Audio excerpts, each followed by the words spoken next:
Welcome back.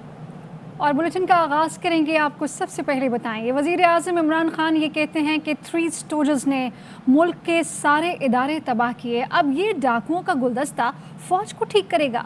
ख्वाब देखना छोड़ दो। लोअर दी जलसे से खिताब में कहा, आज जनरल बाजवा ने मुझे कहा फजलुर रहमान को डीजल न कहना।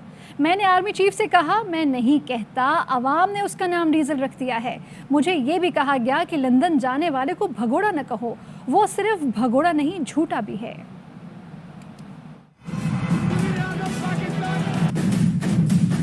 अभी मेरी जनरल बाजवा से बात हो रही थी, उन्होंने कहा कि इमरान देखें फजलुर रहमान को डीजल ना कहना। मैं तो जनरल बाजवा नहीं कह रहा, लेकिन डीजल रख दिया अवाम ने उसका नाम। डीजल ने एक प्रेस कॉन्फ्रेंस की, जब हम इक्तदार में आएंगे इदारे को ठीक करेंगे, मतलब कि हम फौज को ठीक करेंगे। दिल्ली वाला एक्सपेरिमेंट था, जिम्मेदारी एक फर्द पर डालकर उस माइंडसेट को एनआरओ को नहीं दिया जा रहा। इस मुल्क में अपने इदारों की इस्लाहात की भी सोच रखते हैं। हम इस मुल्क में अपने इदारों की इस्लाहात की भी सोच रखते हैं। मुझे ये बताओ, आज अगर पाकिस्तान बचा हुआ है, असल वजह ये है कि हमारे पास एक के पीछे कौन पड़ा हुआ है। आप कैसे ठीक करेंगे? आप तीनों ने सारे अदालत तबाह कर दिए, अदालतों के ऊपर अटैक किया, जजेस को खरीदा, डंडों से सुप्रीम कोर्ट के चीफ जस्टिस को भगाया, टेलीफोन कॉल कर करके जजों से फैसले लिए, मीडिया के ऊपर लिफाफा जर्नलिज्म शुरू की। बैठा हुआ है मुल्क का सबसे बुज़दिल झूठा आदमी, मुझे ये भी कहते हैं कि जी उसको भगोड़ा ना कहा। उसने सियासतदानों की कीमतें लगाई। आर्मी चीफ आसिफ नवाज जंजुआ को BMW गाड़ी से रिश्वत देने की कोशिश की। आसिफ जरदारी मुल्क की सबसे बड़ी बीमारी, अमेरिकनों को खत लिखता है कि जी मुझे अपनी फौज से बचा लो। छोटा शोबा शरीफ टाई कमीज और सूट पहन के कहता है सर मुझे मौका दे, मैं आपकी बड़ी अच्छी खिदमत करूंगा। डाकुओं का गुलदस्ता फौज को ठीक करेगा। ऐसे ख्वाब भूल जाओ।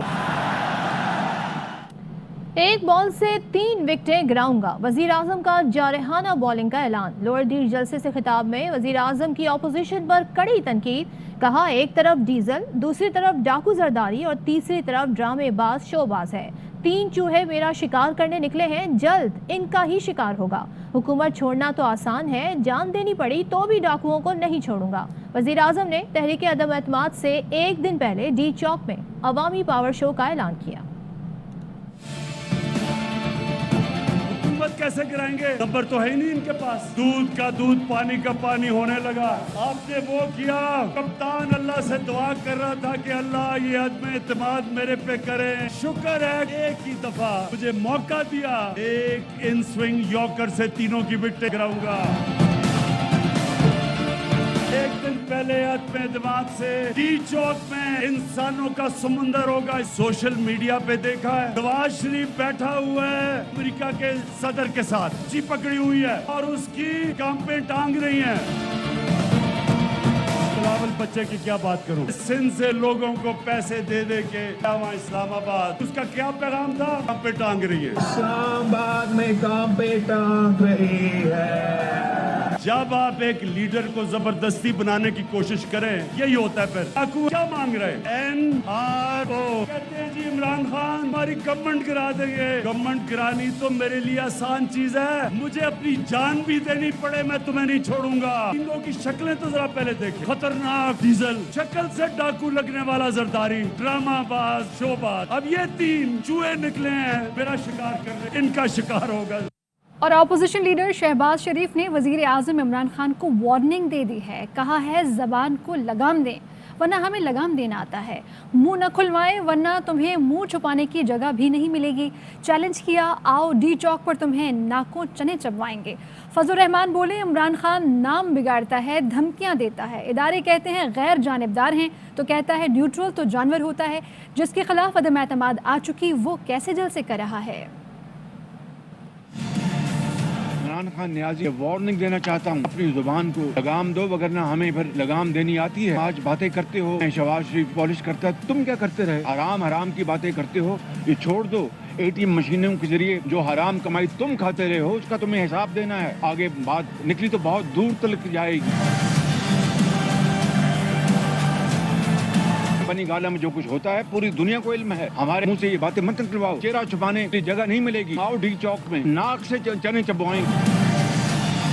एक होता है पागल, अच्छा मर्तबा है भावला। बिल्कुल वो कैफियत हो गई है उसकी। इमरान खान सुन लो, तुम्हें जाम करना जानते हैं। हमने शराफत का रास्ता लिया है। तुम्हारे फितरत में शराफत का एहतराम नहीं है। गालियां देते हो, नाम बिगाड़ते हो। आपकी जुबान बता रही है कि आप पाकिस्तान के वजीर आजम होने के अहल नहीं। अदम एतमाद की तहरीक कामयाब होगी। मिलिट्री ब्यूरोक्रेसी भी हमारे लिए काबिल एहतराम है। अगर वो कहते हैं कि हम गैर जानिबदार हैं, हमारा सियासत से कोई ताल्लुक नहीं है, जवाब में वो क्या कहता है कि न्यूट्रल तो जानवर होता है। अदम एतमाद उसके खिलाफ पेश हो चुकी है। किस तरह पब्लिक में जा रहा है, उसको पाबंद किया जाए, उसको लगाम लगाया जाए। पाकिस्तान अब मजीद इस किस्म के लोगों का मुतहम्मिल नहीं है। वज़ीर आज़म ने ये बात कि जानवर गैर जानिबदार होते हैं मजाक में कही। शहबाज गिल कहते हैं इमरान खान हमेशा ये बात कहते रहे हैं कि इंसान अच्छाई के साथ होता है या बुराई के साथ, गैर जानिबदार नहीं होता। गालियां देने का कल्चर ऑपोजिशन ने ही शुरू किया है। गुजरांवाला जलसे में मरियम नवाज और एक भगोड़े ने जनरल्स के नाम लेकर बुरा भला कहा। जियो टीवी ने हेडलाइंस चलाई कि मुल्क में इनकलाब आ गया। गौड़ा जो यहाँ से भाग के गया हुआ है वो गुजरांवाला के जलसे में पाकिस्तान के जर्नैलों को गालियां दे रहा है और टेलीविजन कह रहा है पाकिस्तान में इनकलाब आ गया। आज वजीर आजम ने एक बात कर नजरा तफन्नन कर दी तो कहा गया सीक्रेट एक्ट लगना चाहिए। जो खुद गालियां देते थे वो आज वजीर आजम की वो बात जो उन्होंने हमेशा कही को भाग दौड़ के कनेक्ट कर रहे हैं कि किसी तरीके से बात बन जाए इमरान खान को बुरा साबित करना। और वफाकी वज़ीर इत्तलात फवाद चौधरी से सहाफ़ी ने सवाल किया, इमरान खान ने आर्मी चीफ से जो बातचीत की आवाम के सामने, उन्होंने मौलाना फजलुर रहमान को डिस्कस किया, इसकी क्या वजह है? फवाद चौधरी ने जवाब में कहा कि लाइट मूड में कहा होगा। आवाम और इमरान खान थोड़ी कहते हैं, सबसे पहले तो ख्वाजा आसिफ ने कहा था। इमरान खान साहब ने एक कन्वर्सेशन जो आर्मी चीफ साहब के साथ हुई उसको पब्लिकली अवाम के सामने मौलाना साहब को डिस्कस किया, क्या आपको लगता है करना चाहिए था? लाइट मोड में किया होगा, क्या इशू? अवाम और इमरान खान थोड़े कहते हैं, सबसे पहले तो ख्वाजा आसिफ ने कहा। और आपको अहम खबर से आगाह करें, भारत का नाकारा मिसाइल सिस्टम खित्ते के लिए खतरा। पाकिस्तान में मिसाइल गिरने का वाकया, भारत ने गलती तस्लीम कर ली। 9 मार्च को मामूलात की देखभाल में हादसाती तौर पर मिसाइल फायर हुआ। भारत की जानिब से कहा गया भारतीय हुकूमत ने गलती का सख्त नोटिस लिया है। भारतीय हुकूमत की जानिब से वजाहत दी गई है। वाक़े से मुतालिक आला सतह की तहकीकात का हुक्म दिया गया है। मालूम है कि मिसाइल पाकिस्तानी हुदूद में घिरा, भारतीय हुकूमत का मौक़िफ़ सामने आए। इसी हवाले से बात करेंगे, ब्रिगेडियर रिटायर्ड हारिस नवाज साहब हमारे साथ हैं, उनसे बात करेंगे। हारिस नवाज साहब, भारतीय हुकूमत गलती तस्लीम कर रही है और लोग अपनी पिस्टल संभाल कर रखते हैं ताकि वो गलती से ना चल जाए। इनका तो मिसाइल गलती से चल गया जिसको ये तस्लीम कर रहे हैं। कितना ख़तरनाक है ये पूरे खित्ते के लिए? देखें, ये चाहे गलती है या शैतानी है, भारत पाकिस्तान का बहुत नुकसान भी हो सकता था। और सेकंड बात ये कि हमें ये तो मालूम है कि इनका ऑब्सोलीट सिस्टम है, नकारा सिस्टम है।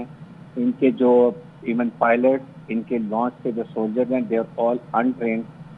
और अगर इनसे गलत फायर हो भी गया था तो कम से कम इनका रडार तो उसको ट्रैक कर रहा था, जैसे पाकिस्तान ने ये पूरा ट्रैक कर लिया।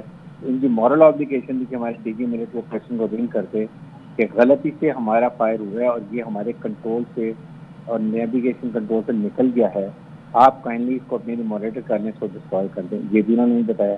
जो सबसे बड़ी सेकंड गलती इनकी ये है। आई थिंक ये इनको अपने सिस्टम ठीक करने की जरूरत है। ये नहीं इनका कमांड एंड कंट्रोल शुरू से खराब है।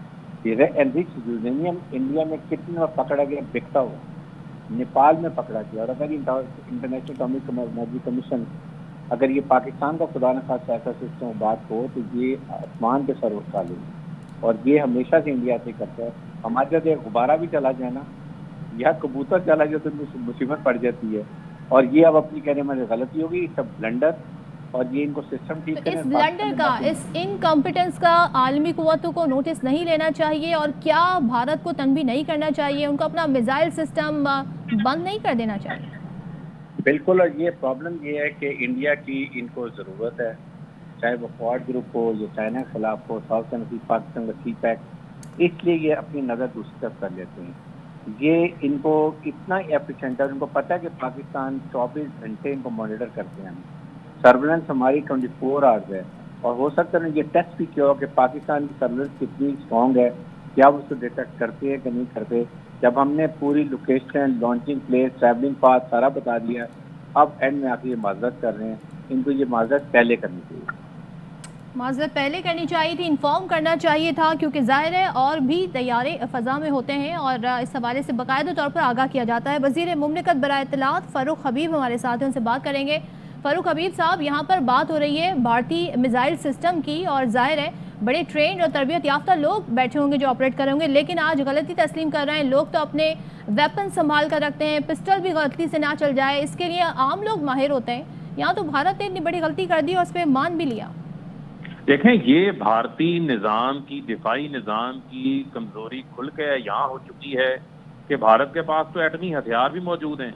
अगर ये अपने एक मिसाइल को संभालने की इनके अंदर सकत मौजूद नहीं है, तो ये तो जितनी इनके पास दफाई ताकत है, जिस किस्म के मोहलक तबाहकुन हथियार इनके पास मौजूद हैं, ये तो पूरे खित्ते के, इस रीजन के अमन को इन्होंने जो है वो दाव के ऊपर लगाया हुआ। और मैं समझता हूँ कि पूरी दुनिया को इसके ऊपर नोटिस लेना चाहिए, ये अननोटिस नहीं जा सकती बात।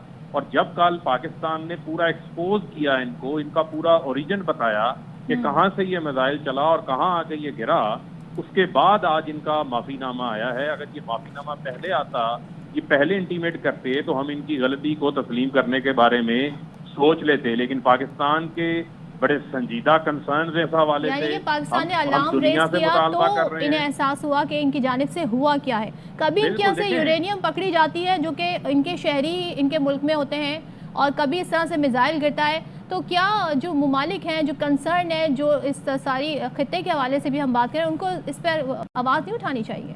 देखें, बिल्कुल हमारी जो वजारत खारजा है वो इस हवाले से बाकी लोगों को भी हम इंटीमेट कर रहे हैं। लेकिन इसमें बड़ा अहम मामला ये है कि आप ये बताएं कि अगर इस मिसाइल से, जिस एयर स्पेस से ये आया है, वहाँ आपको पता है हमारी एयर ट्रैफिक भी होती है, इंटरनेशनल फ्लाइट्स भी होती हैं, उनको ये हिट कर देता या ये मियाँ चन्नू शहर में गिर जाता, गुंजान आबाद इलाके में गिरता, कितना बड़ा जानी नुकसान हो सकता था। और ये सिंपल एक स्टेटमेंट जारी कर देना कि हमसे जो है वो गलती हो गई, ये गलती नहीं है, ये एक बहुत बड़ा ब्लंडर है। और ब्लंडर के साथ साथ इसमें भारतीय दफाई निज़ाम के अंदर जो कमजोरियां हैं, जो नकायस हैं, जो नाअहली है, जो उनका सिस्टम कमजोर है, जो उनके पास अहलियत मौजूद नहीं है अपने इन हथियारों को संभालने के हवाले से, और एटमी हथियारों को वो कैसे संभाल रहे होंगे। आपने ठीक कहा, कभी यूरेनियम इनका शहरों से मिल जाता है, तो इस हवाले से मैं समझता हूँ कि दुनिया को नोटिस लेना चाहिए, जहाँ पर वो दीगर मामला के ऊपर गौर फौज कर रहे होते हैं। और मैं समझता हूँ कि इनका जितना दिफाई निज़ाम है, जितने मिसाइल सिस्टम है, वो इस टाइम जो है वो पूरे खित्ते के लिए खतरे की अलामत बने हुए हैं। किसी टाइम किसी जानिब भी वो चल सकते हैं। ठीक है, फ़ारूक हबीब साहब, वज़ीर मुमलिकत इत्तलात, आप हमारे साथ थे। भारत का नाकारा मिसाइल सिस्टम के लिए ख़तरा बन गया है। पाकिस्तान में मिसाइल गिरने का ये वाक़या पेश आया और भारत ने ये गलती तस्लीम कर ली है। मज़ीद खबरें भी शामिल करेंगे, लेकिन इस ब्रेक के बाद। Welcome back.